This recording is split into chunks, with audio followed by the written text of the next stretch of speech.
मैं निवेदन करूंगा अमोल कोल्हे जी को अपने वक्तव्य रखें। धन्यवाद अध्यक्ष महोदय, आपने मुझे महामहिम राष्ट्रपति जी के अभिभाषण पर धन्यवाद प्रस्ताव में बोलने का यह अवसर दिया। महामहिम राष्ट्रपति जी ने अपने अभिभाषण में आज़ादी के अमृत महोत्सव की बात की और कल तो इस सदन में एक बहुत ही प्यारे शब्द का इस्तेमाल हुआ, अमृतकाल। और इससे याद आया अध्यक्ष महोदय, बचपन में हम एक खेल खेला करते थे जिसे हम कहते थे विषामृत। तो जिसे विष मिलता था वो बच्चा बैठ जाता था और बाकी लोगों पे जिम्मेदारी होती थी उसे अमृत देके उठाने की। मानो ऐसे लगता है कि इस अमृतकाल में देश की युवा पीढ़ी को विकास की राह छोड़कर सांप्रदायिकता, बेरोजगारी और हेट स्पीचेस का विष देकर बिठाया गया है और उन्हें आइडिया ऑफ इंडिया का अमृत देकर उठाने की जिम्मेदारी न सिर्फ सरकार की है बल्कि हर राजनीतिक पार्टी, हर लोक प्रतिनिधि और हर देशवासी की भी है। और हमारे धर्म ग्रंथ कहते हैं कि अमृत तभी निकलता है जब समुद्र मंथन होता है और अमृत निकलने से पहले आलोचना का हलाहल भी निकलता है। और इसीलिए इस अमृतकाल में प्रवेश करते हुए हम इस मंथन को और इस हलाहल दोनों को नजरअंदाज नहीं कर सकते। राष्ट्रपति जी ने अपने अभिभाषण में जिन कोविड योद्धाओं की तारीफ की, जिनका गर्व से उल्लेख किया, उन सभी के प्रति मैं फिर एक बार कृतज्ञता व्यक्त करता हूं। और किशोरों का टीकाकरण या प्रिकॉशनरी डोज जैसे मेजर्स जो सरकार ने उठाए हैं उसके लिए सरकार का अभिनंदन भी करता हूं। लेकिन उसी के साथ पब्लिक हेल्थ स्पेंडिंग में हमें ठोस कदम उठाने होंगे। और कोविड की महामारी ने हमारी आंखें खोलने के बाद अब आगे जाके हमें आरोग्य को देशवासियों का मूलभूत अधिकार के रूप में देखना होगा, तभी यह अमृतकाल देशवासियों के लिए अमृतमय साबित होगा। साथ ही में राष्ट्रपति जी ने जिस कोरोना काल का उल्लेख किया, उस कोरोना काल से लेके उसके जो अप्रत्यक्ष परिणाम हैं, उनमें दो परिणामों पे हमें गंभीरता से विचार करना होगा। एक है इकोनॉमिक इफेक्ट और दूसरा है एजुकेशनल इफेक्ट। जो इकोनॉमिक इफेक्ट है, भले ही पेपर पे अर्थव्यवस्था उभरती हुई नजर आती हो, लेकिन वास्तविकता में आम देशवासी की क्या परिस्थिति है। लगभग 6.5 करोड़ लोग गरीबी की रेखा के नीचे धकेल दिए जा चुके हैं, 54% लोगों की आय कम हो चुकी है और तकरीबन 60 लाख से अधिक छोटे उद्योगों पर ताला लग चुका है। इस तबके के बारे में हमें गंभीरता पूर्वक सोचना होगा, नहीं तो देश के मध्यम वर्ग को ऐसा लगेगा कि सिर्फ 142 लोगों की जो आय है वो 23 लाख करोड़ से 56 लाख करोड़ होती है, या फिर गरीबों के लिए योजना आती है, लेकिन देश के मध्यम वर्गीय के बारे में सोचा नहीं जाता है। इस पर हमें गंभीरता से विचार करना होगा। इसी के साथ दूसरा अप्रत्यक्ष परिणाम है एजुकेशनल इफेक्ट। अध्यक्ष महोदय, देश का जो भविष्य है, उन बच्चों की जिंदगी से कोरोना काल के चलते हुए मानो शिक्षा और व्यक्तिमत्व विकास के 2 साल जैसे चले ही गए हैं, गायब हो गए हैं। इस देश के भविष्य की जो क्षति हुई है, इस क्षति को भरने के लिए हमें ठोस कदम उठाने होंगे। बात हो रही है कि हर बात डिजिटल होगी, हर बात डिजिटल होगी, लेकिन देश में जो डिजिटल डिवाइड है और इस डिजिटल डिवाइड के चलते हुए जो बच्चे इस शिक्षा से वंचित रह रहे हैं, उनके बारे में भी हमें सोचना होगा। अभिभाषण में स्किल इंडिया मिशन की भी बात हुई अध्यक्ष महोदय, लेकिन किसी भी मिशन का सक्सेस तभी जाना जाता है जब उसके अंतिम उद्दिष्ट की पूर्ति हो, और इसका अंतिम उद्दिष्ट है रोजगार।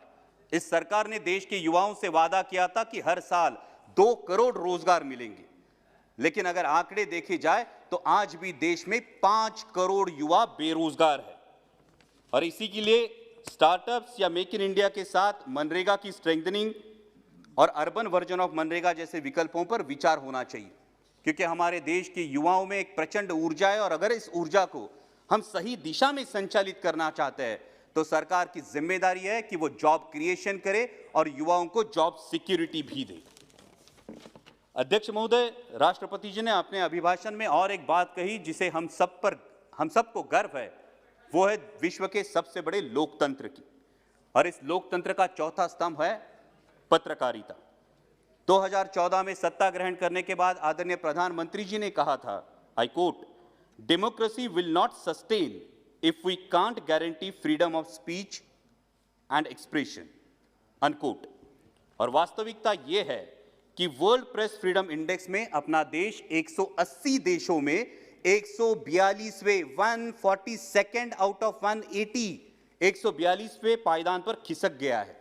मात्र मात्र 2020 में 67 पत्रकारों की गिरफ्तारियां हुई है और 200 पत्रकारों पे हमले हुए हैं। जिन पत्रकारियों की नौकरियां चली गई है उनकी गिनती तो अलग ही है। और अगर आज देश के मीडिया का सुर देखा जाए तो अध्यक्ष महोदय, देश के आम आदमी के जहन में यह सवाल उठना लाजमी है कि लोकतंत्र के इस चौथे स्तंभ को क्या निष्पक्ष रूप से अपनी पत्रकारिता करने की आजादी है या नहीं। राष्ट्रपति जी ने अपने अभिभाषण में इंफ्रास्ट्रक्चर की भी बात की। माननीय मंत्री महोदय सदन में है, इसलिए मैं यह अवसर लेना चाहता हूं कि जब इंफ्रास्ट्रक्चर की बात हो तो रेल इंफ्रास्ट्रक्चर भी उतना ही जरूरी है। और महाराष्ट्र से MRIDC से एक बहुत ही महत्वाकांक्षी प्रकल्प है Pune Nashik semi high speed railway, और जिसमें राज्य की भागीदारी सिर्फ 20%, केंद्र की भागीदारी सिर्फ 20% और 60% थ्रू इक्विटी ऐसा है। बावजूद इसके महाराष्ट्र सरकार की कैबिनेट ने इसके लिए मंजूरी दे दी है और उसने अपना पहला 100 करोड़ का किश्त जमीन अधिग्रहण के लिए दे भी दिया है। उसके बावजूद केंद्र सरकार से इसे ग्रीन सिग्नल नहीं मिल रहा है। महाराष्ट्र के, जिसे हम गोल्डन ट्रायंगल कहते हैं, पूना, नासिक और मुंबई, इसे जोड़ने वाला ये एक बहुत ही महत्वाकांक्षी प्रकल्प है। इसलिए मेरा अनुरोध है, जब हम इंफ्रास्ट्रक्चर की बात कर रहे हैं तो ऐसे महत्वाकांक्षी प्रकल्पों को नजरअंदाज नहीं किया जाए। अध्यक्ष महोदय, अभिभाषण में और एक बहुत ही महत्वपूर्ण बात की गई और वो है सर्वसमावेशी और सशक्त भारत के निर्माण की। जब हम आर्थिक, सुरक्षा विषयक और शारीरिक सक्षमता की और सशक्तता की बात करते हैं तो यह सवाल भी उठता है कि क्या देश मानसिक सशक्तता की ओर बढ़ रहा है या नहीं। और अगर हम अपने दिल पर हाथ रख के इस सवाल का जवाब दे तो इसका जवाब ना आएगा, क्योंकि आए दिन देश के युवाओं के, देशवासियों के दिलो दिमाग में सांप्रदायिकता का जहर घोला जा रहा है। अध्यक्ष महोदय, मुझे मेरे धर्म पर अभिमान है और हर किसी को होना लाजमी है, लेकिन जब धार्मिक अभिमान का रूपांतर धार्मिक उन्माद में होता है तो वो धार्मिक उन्माद मानवता और देश की अखंडता के लिए निश्चित ही हानिकारक है। जब IIM जैसे इंस्टीट्यूट के प्राध्यापक और विद्यार्थी आदरणीय प्रधानमंत्री जी को चिट्ठी लिखकर देश की सामाजिक स्थिति पर एक चिंता जताते हैं, वो महज इत्तेफाक नहीं है। अध्यक्ष महोदय, जब विदिशा में धार्मिक कारणों पे एक स्कूल पे हमला होता है तो ये सोचने पे हम मजबूर हो जाते हैं कि देश किस मानसिकता से गुजर रहा है।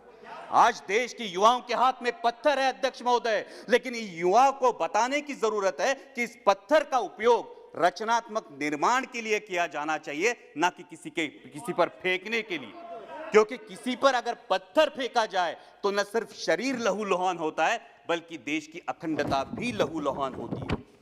दुर्भाग्य की बात है अध्यक्ष महोदय कि आज देश की युवा से पूछा जाता है मंदिर जाओगे या मस्जिद, कल पूछा जाएगा मंदिर या चर्च, परसों पूछेंगे मंदिर या गुरुद्वारा, लेकिन एक दिन देश का युवा जवाब देगा, अजी मंदिर, मस्जिद, गुरुद्वारा, चर्च सब छोड़िए, पहले रोटी की बात कीजिए, पहले रोजगार की बात कीजिए, पहले देश के विकास की बात कीजिए। क्योंकि अध्यक्ष महोदय, मैंने किस जाति में, किस पंथ में, किस प्रांत में, किस धर्म में जन्म लिया, इसका न्यूनगंड या अहंभाव पालने से अच्छा होगा कि मैं मेरे कर्तृत्व से मेरे व्यक्तित्व को ऐसे ऊंचाइयों पर ले जाऊं कि मुझ पर, मेरी जाति को, मुझ पर, मेरे पंथ को, प्रांत को, धर्म को और अंतिमतः मेरे राष्ट्र को भी गर्व महसूस हो। और जब ऐसा होगा तभी अमृतकाल का अमृत हर देशवासी के जीवन तक पहुंचेगा। और अंत में अध्यक्ष महोदय इतना ही कहूंगा, इस अमृतकाल में देश उस दौर से गुजर रहा है, इस अमृतकाल में देश उस दौर से गुजर रहा है जब मीडिया सरकार से ज्यादा विपक्ष से सवाल पूछता है और देशभक्ति का सर्टिफिकेट सोशल मीडिया पर अंधभक्तों द्वारा दिया जाता है। फिर भी दिल में उम्मीद है, वैसा दिन आएगा, फिर भी दिल में उम्मीद है, वो दिन भी आएगा जब देश का युवा जाग जाएगा और सांप्रदायिकता का ये ग्रहण छूटकर सर्वसमावेशकता का सूरज निकलेगा। तभी आइडिया ऑफ इंडिया का उजाला देश भर में फैलेगा, आइडिया ऑफ इंडिया का उजाला देश भर में फैलेगा। धन्यवाद। जिसकी मोल नहीं है वो अमोल है।